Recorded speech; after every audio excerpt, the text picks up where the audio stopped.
Respect your parents.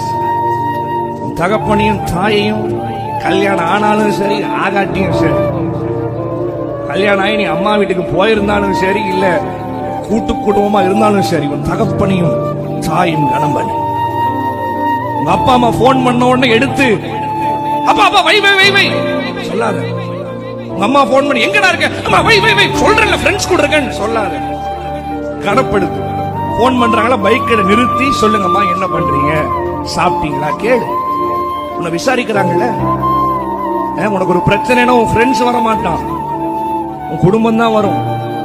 நீ accident ஆகி ரோட்ல விழுந்துட்டீங்கன்னா உன் ஃப்ரெண்ட்ஸ் காசு தர மாட்டான், உங்க அப்பா தான் தலையை பிச்சுக்குவாரு என் பையனுக்கு ஆபரேஷன் பண்ணணும். உன் ஃப்ரெண்ட்ஸ் வர மாட்டான். போன் பண்ணா வை வை வை வைப்பா எடுக்காம மிஸ்டு கால். உங்க அப்பா அம்மா கூட மிஸ்டு காலே உன் ஹிஸ்டரியில் இருக்க கூடாது. ஒரு போன் பண்றா நிறுத்தி அடுத்த செகண்ட் அடிச்சு கேளு. ஏன்னா ஒரு நாள் வரும்